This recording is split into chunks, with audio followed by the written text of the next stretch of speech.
Pakiramdam mo ba ay palaging may nakatingin sa iyo, ngunit wala kang nakikitang figura sa paligid? Hindi iyon pakiramdam na baliwalain. Bilang anak ng Diyos, alam mo bang may mga demonyong nagbabantay sa iyo?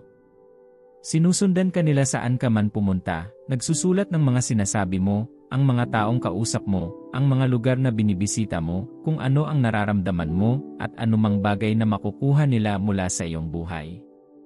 Nagulat ka ba? Mangyaring huwag maging. Kung ang Diyos ay may mga anghel na nag-ingat sa iyo saan ka man pumunta, sisikapin din ni Satanas na tularan ang mga ideya ng Diyos. Gayunpaman, ang espiritu ng pagsubaybay ay hindi dapat naroroon sa iyong buhay bilang isang Kristiyano. Kung nagawa nilang pumasok sa buhay mo, ito ay dahil pinahintulutan mo ito. Madali mong mapupuksa ang mga ito gamit ang 4 na tip na ibinabahagi ko sa video na ito. Ang kailangan mo lang gawin ay manood hanggang sa huli at mag-subscribe sa channel sa YouTube na ito kung hindi mo pa ito nagagawa. Huwag kalimutang i-comment, i-like, at i-share ang video na ito sa iyong mga mahal sa buhay. Ito ay higit pa sa isang video, ito ay isang mensahe ng pagpapalaya na dinala ng Diyos ang iyong paraan upang palayain ka mula sa kapangyarihan na humadlang sa iyo sa lahat ng oras na ito. Sa awit 107:20, sinasabi ng Biblia, ipinadala niya ang kanyang salita, at pinagaling sila, at iniligtas sila mula sa kanilang mga kapahamakan. Kapag nais ng Diyos na iligtas ka mula sa kuta ng dyablo, nagpapadala siya ng mensahe sa iyo. Buksan ang iyong puso at bigyang pansin ang bawat detalye ng video na ito. Tinitiyak ko sa iyo na ikaw ay maliligtas mula sa mga tanikala na nagpanatiling nakagapos sa iyo. Ang problemang iyon na nananatili sa mahabang panahon sa iyong buhay ay mawawakasan sa pamamagitan ng mapagpalayang salita ng Diyos na ibabahagi ko sa video na ito. Ngayon ay ilatag natin ang pundasyon para sa paksa ng araw. Ano nga ba ang mga espiritu ng pagsubaybay, at ano ang gusto nila sa atin? Bueno, sila ay mga demonyong nilalang na kumikilos sa supernatural na kaharian. Ang kanilang misyon ay obserbahan at subaybayan ang iyong buhay. Ang kanilang pangunahing layunin ay mangalap ng impormasyon, kumuha ng mga tala, at mag-ulat pabalik sa mga puwersa ng kadiliman. Hinahanap nila ang iyong mga vulnerable na sandali o mahihinang lugar upang mapagsamantalahan nila ang mga ito. Tulad ng sinabi namin kanina, sila ay nasa espiritual na mga misyon sa pagsubaybay. Kung nagdududa ka kung banal ba ang kanilang pag-iral, patutunayan ko ito sa iyo sa pamamagitan ng kwento ni Job. May isang nakakaintriga na eksena sa Job 1:17, kung saan ang mga anak ng Diyos ay dumating upang iharap ang kanilang sarili sa harap ng Panginoon, at si Satanas ay kasama nila. Nang tanungin ng Panginoon si Satanas kung ano ang kanyang ginawa, inamin niyang gumagala siya sa lupa. Tinanong pa ng Panginoon kung isinasaalang-alang niya ang kanyang tapat na lingkod na si Job, at si Satanas ay nagpatuloy na ibigay ang bawat detalye ng buhay ni Job, at kung gaano kalayo ang tinulungan ng Diyos sa kanya. Kung si Job ang nasa meeting na yon, may isip mo kung gaano siya nagulat dahil hindi niya akalain na ang dyablo ay nag-ingat ng updated na profile niya. Pero totoo naman, ito ay nagpapahiwatig na ang mga espiritual na nilalang ay patuloy na nagmamasid at nag-uulat sa iyong buhay. Para silang isang espiritual na network ng pagsubaybay, patuloy na nangangalap ng impormasyon tungkol sa iyo upang malaman kung ikaw ay mahina o mahina para matamaan kanila. Tandaan ang 1 Pedro 5:8 ay nagbabala din sa atin na maging matino at mapagbantay dahil ang ating kalaban, ang dyablo, ay gumagala tulad ng isang leong umuungal na naghahanap ng kanyang masisila. Iminumungkahi din ito na ang mga espiritual na puwersa ay aktibong naghahanap ng mga pagkakataon upang saktan at hadlangan ka. Ito ay hindi upang takutin ka sa anumang paraan, dahil bilang isang taong naniniwala sa Panginoong Jesucristo, ikaw ay nararamtan ng buong baluti ng Diyos. Ang iyong pananampalataya ang iyong kalasag, ang panalangin ay ang iyong tabak, at ang salita ng Diyos ang iyong gabay. Ikaw ay galante sa espiritu at nagniningning ng napakaliwanag sa harap ng kadiliman. Ang kapangyarihan ni Kristo na kumikilos sa loob mo ay higit pa sa anumang puwersa laban sa iyo. Kinakailangan din, Na malaman ang epekto ng demonyong espiritong ito at ang mga palatandaan na nagpapakita na sila ay gumagana sa iyong buhay bago namin magpatuloy upang malaman ang mga diskarte na maaaring permanenteng maalis ang mga ito sa iyong buhay. Ang isa sa mga epekto ng pagsubaybay sa mga espiritu sa iyong buhay ay ang pagtarget sa iyong mga kahinaan at kahinaan, umaasang maghasik ng mga binhi ng pagdududa, takot, at panghihina ng loob. Naramdaman mo na ba na ang iyong pananampalataya ay nasa ilalim ng patuloy na pag-atake at ikaw ay nalulula sa mga negatibong kaisipan na nagtatanong sa iyo sa presensya ng Diyos sa iyong buhay? Iyan ay malinaw na gawain ng mga espiritu ng pagsubaybay sa iyong buhay. Pinupuno nila ang iyong isip ng mga pag-iisip ng lahat ng mga maling bagay na maaaring mangyari at inaalis ang iyong pansin mula sa katapatan ng Diyos at kanyang kapangyarihan na gumagana sa iyong buhay. Bukod sa ginugulo ng mga espiritong ito ang iyong isipan, ang mga espiritong ito ay laging naghahanap ng anumang bukas na mga pintuan sa iyong buhay na maaari nilang pagsamantalahan, marahil isang butas ng hindi pagsisisi na kasalanan, kawalan ng espiritual na disiplina, hindi nababantayan ng mga kaisipan, at kawalang ingat. Ang mga lugar na ito ay maaaring magbigay sa kanila ng isang entry point upang magdulot ng kaguluhan at hadlangan ang iyong espiritual na paglago. Eksperto din sila sa pagtatakda ng mga bitag para magkasala ka. Nagtatrabaho sila para sa dyablo at naiintindihan nila na ang tanging bagay na makapagpapasaya sa dyablo ay kapag nahulog ka sa kasalanan at nahulog sa biyaya ng Diyos. Sa maraming mga agenda na maaaring mayroon sila sa iyong buhay, ang pinakamahalaga ay ang paghiwalayin ka sa Diyos. Gayunpaman, malaki ang sansamong manalo laban sa kanila. Nasa iyo ang kapangyarihan ng Diyos na kumikilos sa iyo, na nakahigit sa kanilang kapangyarihan. Nangangahulugan ito na maaari mong sabihin sa kanila, tama na, at ang galit ng Diyos ay alisin sila sa iyong buhay. Ngunit paano mo sila utusang umalis kung hindi sigurado sa kanilang presensya? Ang mga demonyong espiritong ito ay hindi agresibo at magulo tulad ng iba. Hindi ka nila guguluhin tulad ng ibang mga demonyo. Ang kanilang trabaho ay pumunta lamang at kumuha ng impormasyon mula sa iyo na kanilang dadalhin sa kanilang mga coven. Para silang mga news correspondent na naghahanap ng mga pinakabagong update para sa kanilang mga channel ng balita. Ang mga korespondente ay hindi palaging katulad ng mga broadcaster, ngunit sila ang mga utak ng balita. Ang iba pang mga ahente ng demonyo ay itinalaga upang guluhin ang iyong buhay batay sa impormasyong nakuha mula sa mga espiritu ng pagsubaybay. Kapag nagsimula silang magsagawa ng kanilang mga plano, makikita mo ang mga epekto ng mga espiritu ng pagsubaybay sa iyong buhay. Kaya, kung gusto mong malaman kung ang mga espiritu ng pagsubaybay na ito ay naroroon sa iyong buhay, mag-ingat sa mga palatandaang ito. Ang una ay paulit-ulit na mga pattern ng paulit-ulit na pagkabigo at pag-urong. Naramdaman mo na ba na palagi kang humaharang sa daan kahit anong pilit mo? Isipin na nagsisikap na gumawa ng isang hakbang pasulong para lamang ito ay masundan ng 2 hakbang pabalik. Well, hindi iyon nagkataon. Ito ang trabaho ng pagsubaybay sa mga espiritu. Ilang sandali nilang sinusubaybayan ang iyong buhay at pinagkadalubhasaan ang iyong mga pagpipilian, diskarte, lakas, at motibasyon. Alam nila kung ano ang malamang na gagawin mo para makamit ang tagumpay na iyon dahil sa kanilang mga nakaraang karanasan sa iyo. Kaya't sinasabotahin nila ang iyong tagumpay sa pamamagitan ng pag-set up ng mga bitag na nagpapahamak sa iyong mga pagsisikap na nag-iwan sa iyong pakiramdam na natalo at nasiraan ng loob. Naiintindihan ko kung gaano kasakit ang patuloy na magsikap para makakuha ng isang partikular na resulta, ngunit habang sinusubukan mo, mas mabibigo ka. Iyon ay dahil ang mga monitoring spirit na iyon ay na-acclimatize ang kanilang mga sarili sa iyong mga ideya at karamihan sa mga diskarte sa trabaho.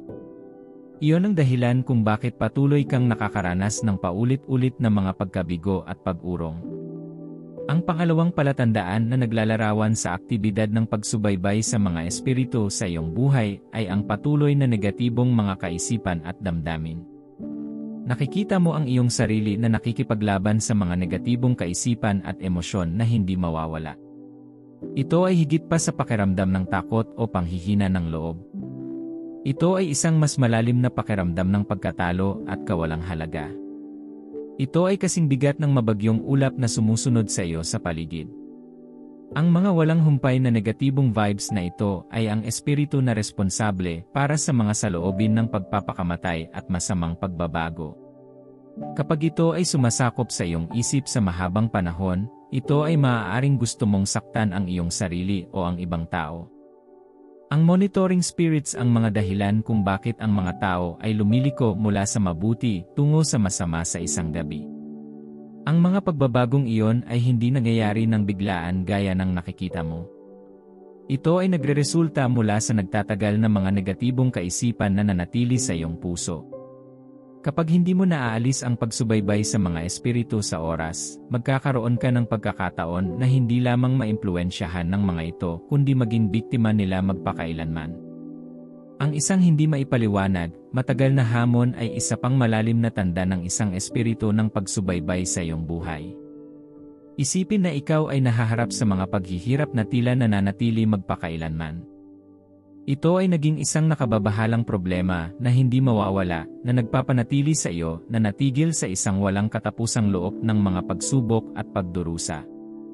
Aking kaibigan, ito ay maaaring isang senyales na ang espiritu ng pagsubaybay ay gumagana, sinusubukan mong pigilan ka at hadlangan ang iyong pag-unlad. Ayaw ng mga demonyong ahente na may mangyari sa iyo. Nagagalak sila sa iyong kalagayan. Kaya't sa tuwing nagpupumilit kang lumaya sa problemang iyon, nag-uulat sila sa kanilang mga kasunduan at pinatitindi ang kanilang mga pag-atake sa iyong buhay. Iyon ang dahilan kung bakit parang may pader na laging nakaharang sa iyong daan patungo sa tagumpay na hinahanap mo. Hindi ka ba nagtataka kung bakit palaging kabiguan ang anumang hakbang na gagawin mo tungo sa iyong kalayaan? Kinukumpirma nito ang katotohanan na hindi mo ito kasalanan.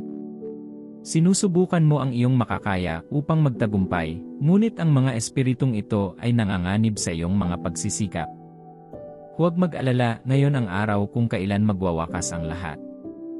Ang susunod na tanda ng isang espiritu ng pagsubaybay sa iyong buhay ay ang biglaang pakikibaka sa mga lugar kung saan ka nagtagumpay.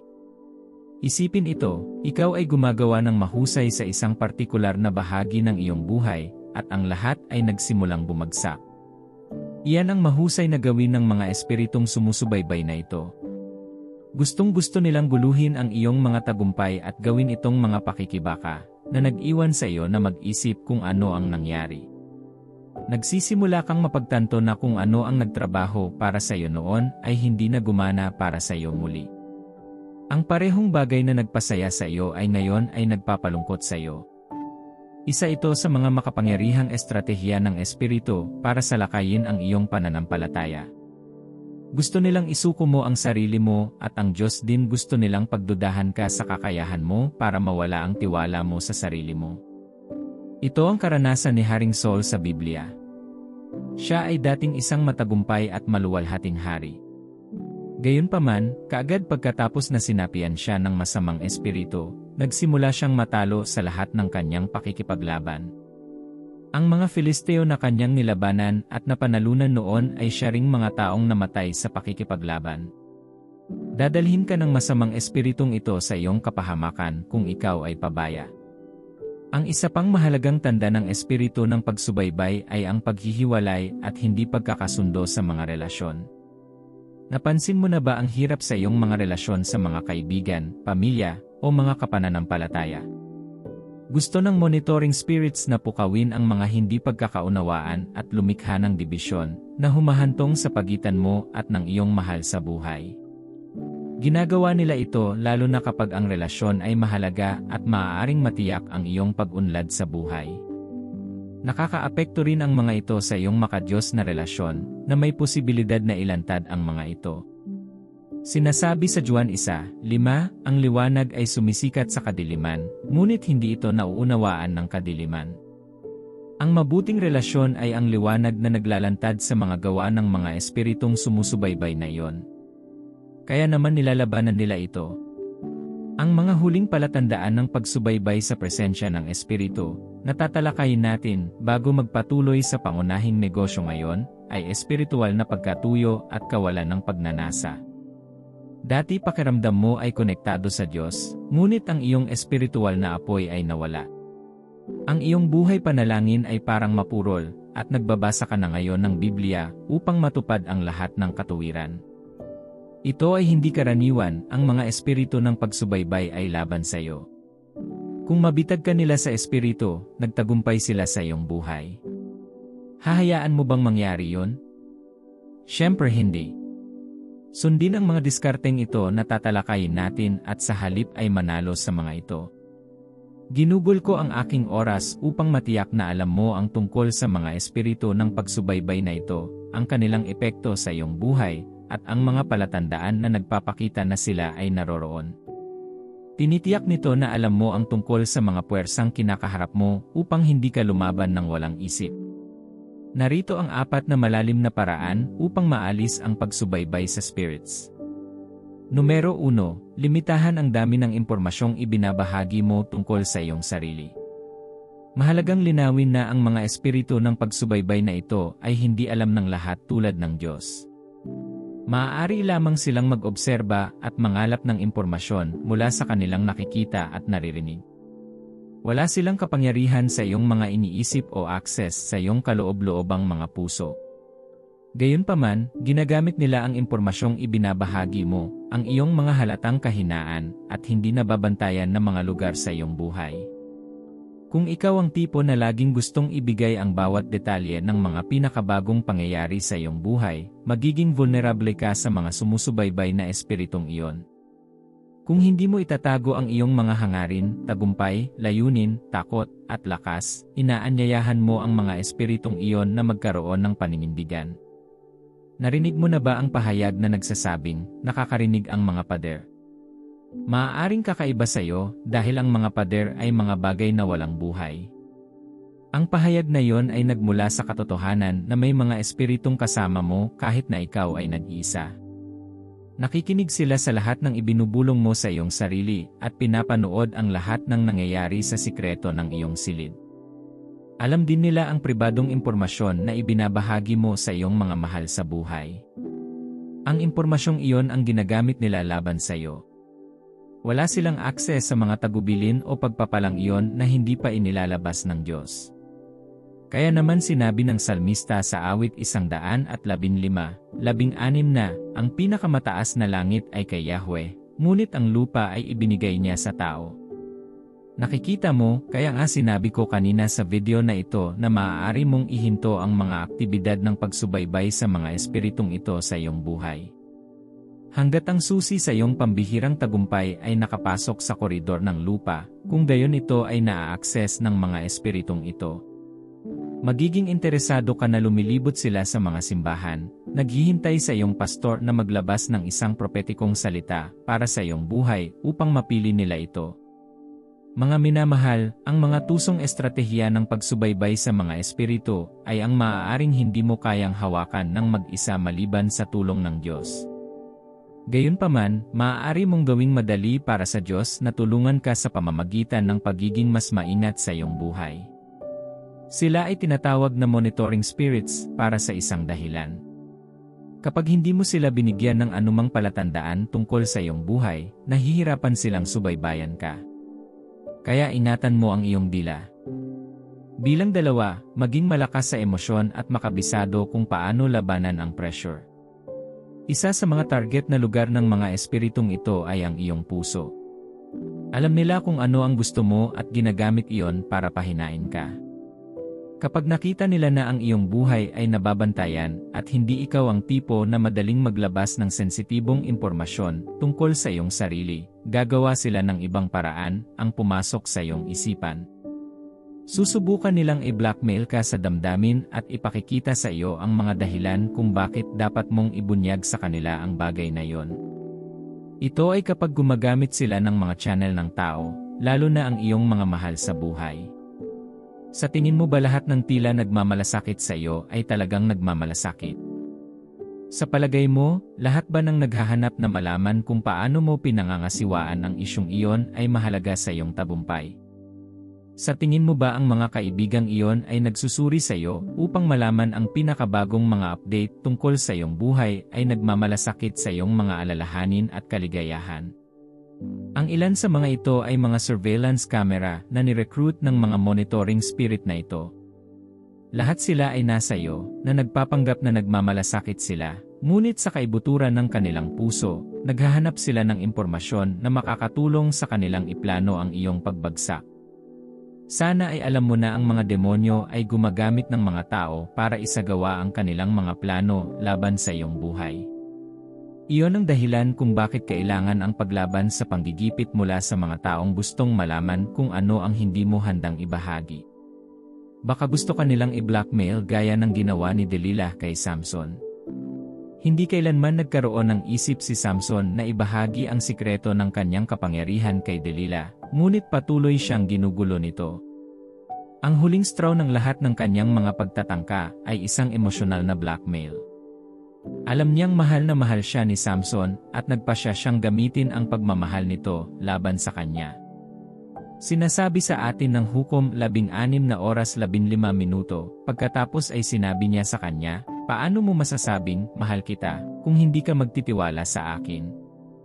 Ito ang ikatlong beses na ginawa mong tanga ako, at hindi mo sinabi sa akin ang lihim ng iyong dakilang lakas." Sa sobrang pagmamaktol niya, araw-araw niya itong inudyukan hanggang sa mamatay na siya sa pagod. Nakikita mo ba kung gaano kapursigido si Delilah sa pagkuha ng impormasyong iyon?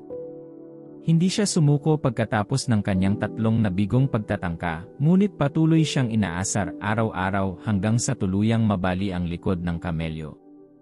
Mahal na kaibigan, kung determinado ang dyablo na patuloy kang guluhin sa pamamagitan ng minamahal na yon upang makuha ang lihim na yon tungkol sa iyong buhay, dapat ka ring maging matalino at huwag mahulog sa panggigipit na yon. Maging malakas at matapang. Mas mabuting tapusin ang isang relasyon kaysa iligtas ang isang relasyon at mauwi sa pagkawala ng iyong buhay. Gayon din, manalig sa suporta ng iyong mga kapananampalataya.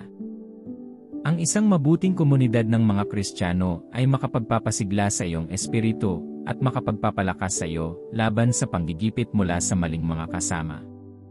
Ang isang espiritual na pamilya ay magsasangkap sa iyo upang makita ang mga palatandaan ng pagsubaybay sa mga espiritu at makawala sa kanilang impluensya.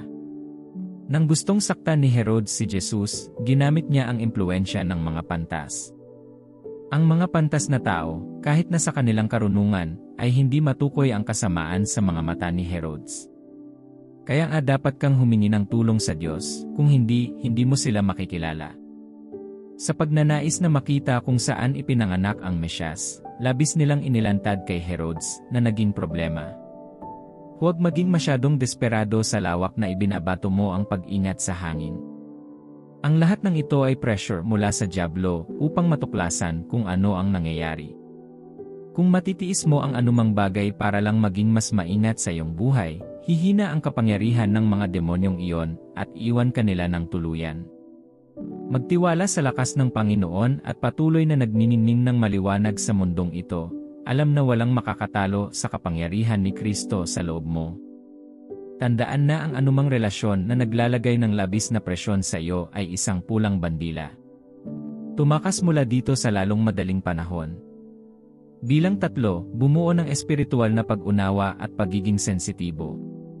Ang kaloob ng Diyos na pag-unawa ay isang superpower na tumutulong sa atin na mag-navigate sa espiritual na larangan at manatiling nakasalig sa ating pananampalataya. Ang matalinong espiritu ay ang iyong surveillance camera na nagbibigay daan sa iyong makita kung ano ang nangyayari sa likod ng mga eksena. Ang pagbuo ng isang matalas na espiritual na pangunawa ay mahalaga. Ito ay tulad ng pagsasanay sa iyong espiritual na mga pandama upang maging matalas at sa punto. Ang isang malalim na paraan upang makamit ito ay sa pamamagitan ng paglubog ng iyong sarili sa salita ng Diyos. Ang Biblia ay puno ng karunungan at katotohanan na tumutulong sa atin na makilala ang pagkakaiba ng makadiyos at hindi makadiyos. Ito ay tulad ng ating espiritual na yes, na ginagabayan tayo sa tamang landas at pinipigilan tayo sa pagkaligaw. Kapag nasangkapan ka ng karunungan mula sa lahat ng mga pangyayari sa Biblia, magiging madaling malaman kung ang espiritu ng pagsubaybay ay nagsasalita sa pamamagitan ng iyong kaibigan o ng espiritu ng Diyos. Hinimok tayo ni Apostol Pablo na armasan ang ating sarili ng katotohanan ng kasulatan. Ang pag-aaral ng salita ng Diyos ay parang pagbuo ng matibay na koneksyon sa Kanya. Ito ay tulad ng pagtune ng iyong puso upang marinig ang Kanyang tinig at matanggap ang Kanyang patnubay. Sinasabi sa Juan 10:27, dinirinig ng aking mga tupa ang aking tinig, at sila'y aking nakikilala, at sila'y sumusunod sa akin. Habang lumalago tayo sa matalik na kaugnayan sa Diyos, nagiging mas sensitibo tayo sa Kanyang pamumuno, at mas malinaw nating mauunawaan ang Kanyang kalooban.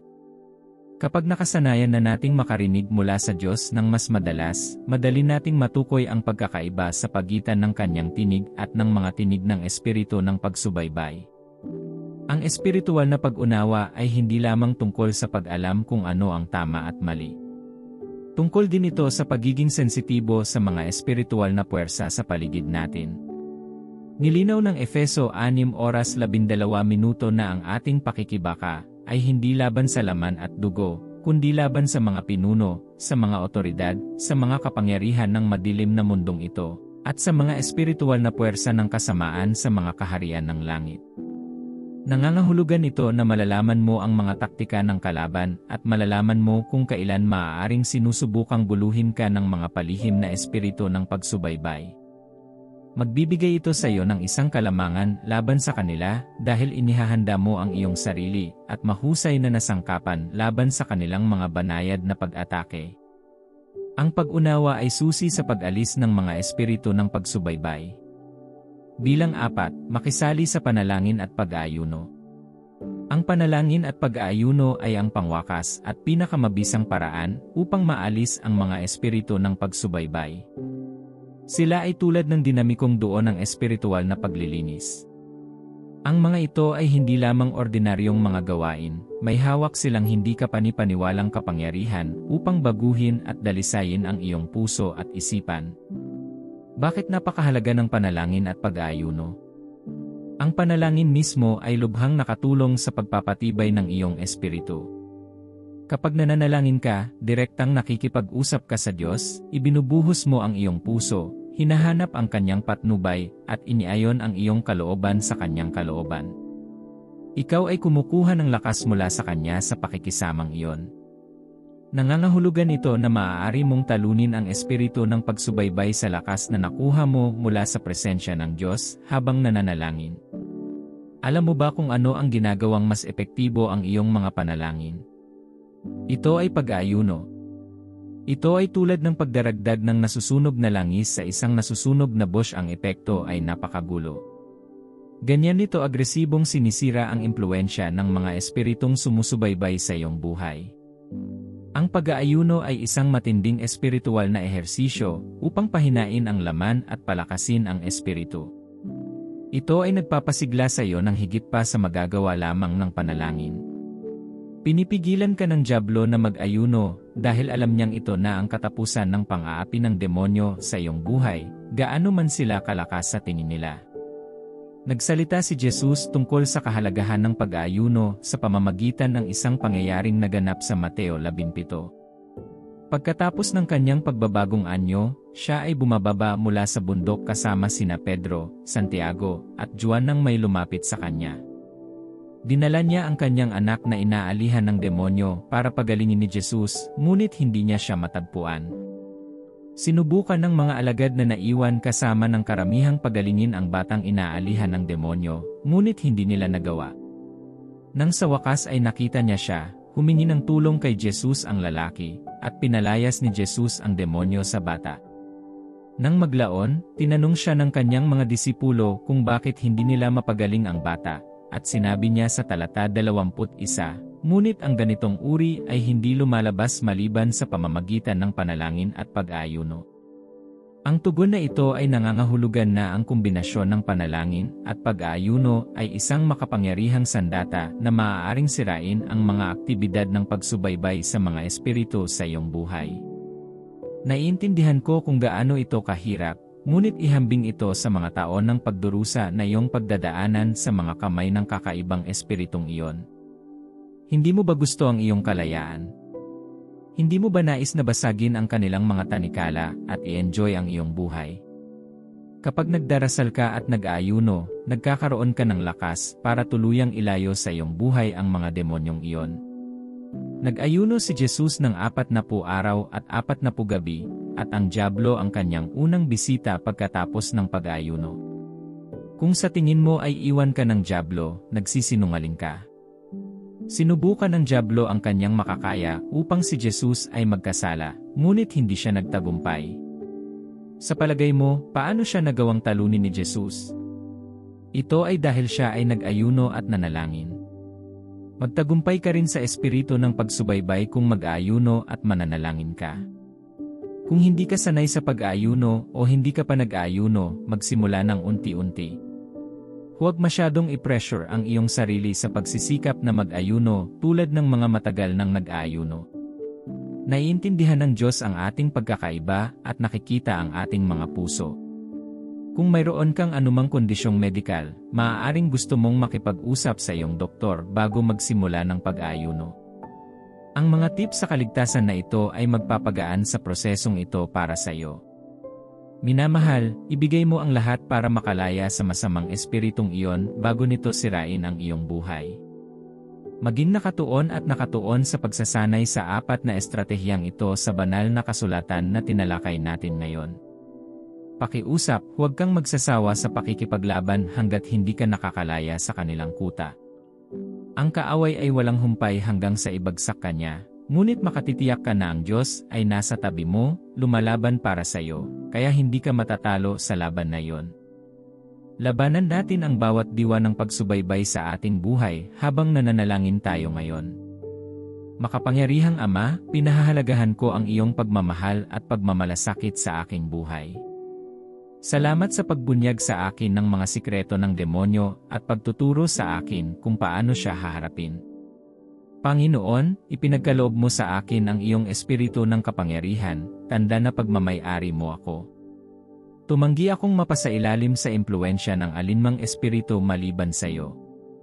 Inutusan ko ang bawat espiritu ng pagsubaybay sa aking buhay na kainin ng iyong kapangyarihan. Ibinibigay ko sa iyo ang aking isip, damdamin at puso.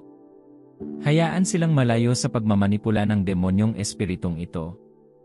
Dalangin ko na punuin mo ako ng iyong espiritu at panatilihing banal ang aking isipan ng iyong salita. Humihingi ako ng espiritual na lakas upang talunin ang mga demonyong iyon at itigil ang kanilang impluensya sa aking buhay magpakailanman. Dalangin ko na alisin mo ang anumang impormasyon na ginagamit ng mga espiritong iyon laban sa akin at palayain ako mula sa kanilang moob. Nagdarasal ako na magkaroon ng disiplina na itikom ang aking bibig at huwag ilantad ang aking buhay sa sinuman. Harangan ang mga tainga ng bawat espiritu ng pagsubaybay na makarinig ng anumang impormasyon tungkol sa akin at hayaang maging misteryo sa kanila ang aking buhay. Hinihiling ko na ilantad mo ang tunay na intensyon ng sinumang dyablo na nagpapanggap na nagmamalasakit sa akin. Dalangin ko na tulungan niyo akong magkaroon ng espiritual na kagalingan upang mapaglabanan ang bawat panggigipit at ilantad ang aking buhay sa harap ng aking mga kaaway. Nagdarasal ako para sa espiritual na sensitivity at discernment. Tulungan mo akong makita ang mga gawa ng demonyong ito sa paligid ko sa oras para makapag-ingat ako.